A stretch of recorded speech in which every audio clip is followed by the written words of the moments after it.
ரொம்ப ஸ்லோவாக பண்ணுறீங்க பாலா சார். எல்லாருக்கும் வந்து பாலா வந்து ஒரு மிகச்சிறந்த இயக்குனர். ஆனால் எனக்கு வந்து அவர் ஹீரோ. நான் அவரோட முதல் படம் சேத்துவை நான் மிஸ் பண்ணிட்டேன். முதல்ல பார்க்க முடியல. நந்தா தான் முதல்ல பார்த்தேன். தேட்டரில் போய் இது பார்க்கும்போது அசாத்திய மலைப்பு. இது வந்து கதை மட்டும் இல்லாமல் அது சுற்றி இருந்த எல்லா விஷயமும், எல்லா கிராஃப்ட்லேயும் இவ்வளவு பர்ஃபெக்ஷன் இருந்து இவ்வளவு ட்ரமாட்டிக் மூமெண்ட்ஸை வந்து ஒரு கோர்வையாக கொண்டு போய் அண்ட் பர்ஃபார்மன்ஸஸ் அது எப்படி வாங்கினார்னு எனக்கு இன்னும் தெரியல. ஒவ்வொரு படம் பார்க்கும்போதும் நான் வந்து ரியலி அவர் ஹீரோ ஆகிடுறாரு. அன்றைக்கி எப்படி ஆனாரோ அந்த மாதிரி இன்றைக்கும் அவர் ஹீரோ தான் எனக்கு. ஸோ அன்னிலேருந்து ஆரம்பித்தது. பாலா கிட்ட எனக்கு ஒரே ஒரு குறை தான். எவ்ரி டைம் பார்க்கும்போதும் சொல்லுவேன், ரொம்ப ஸ்லோவாக பண்ணுறீங்க பாலா சார்.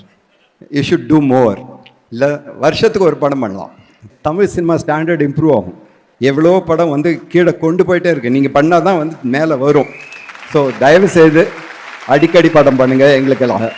சார் கூட கேட்டார், வருஷத்துக்கு கொஞ்சம் நிறையா படங்க. அது நான் கேட்க முடியாது, ஏன்னா அவங்களுக்கு தோன்றது தான் அது. ஏன்னா ஒரு சில நேரங்களில் நான் 3 படம் 4 படம் ஒரே வருஷத்தில் கூட ரிலீஸ் ஆகிருக்குது. அப்புறம் நானும் ரொம்ப டைம் எடுத்து கூட பண்ணிக்கிறேன். அது அவங்கவுங்களுக்கு கிரியேஷன் அது வர்றது. பாலா அவர்கள் ஃபஸ்ட்டு படம் சேது, அது ப்ரிவியூ கூப்பிட்டுருந்தார், போயிருந்தேன்.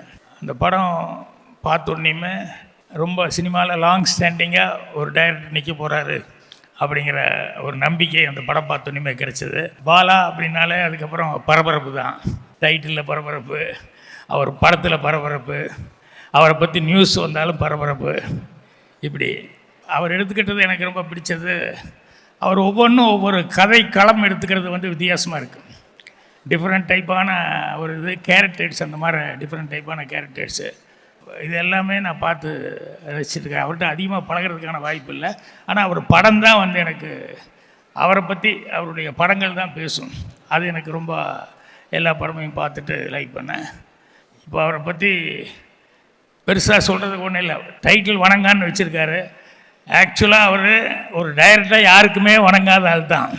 எந்த ஹீரோவுக்காகவோ இன்னொருத்தருக்காகவோ காம்ப்ரமைஸே ஆகாத கேரக்டர். ஸோ அந்த வணங்கான் கடைசி வரைக்கும் வணங்கானாவே இருக்கணும். அதுக்கு என்னுடைய வாழ்த்துக்களை வந்து தெரிவிச்சுக்கிறேன். அதே மாதிரி இந்த படத்தில் நம்ம அருண் விஜய் கெட்டப் எனக்கு வந்து அது இன்விடேஷன் பார்த்தோன்னையுமே படம் பார்க்கணுங்கிற ஒரு ஆர்வம் வந்தது. அந்த அளவுக்கு அது அவ்வளோ இதாக இருந்தது.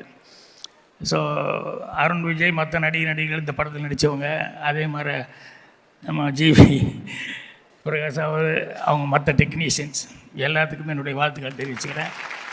சுரேஷ் காமாட்சி நிறைய கசப்பான அனுபவங்களை வந்து சந்தித்த ஒரு தயாரிப்பாளர்.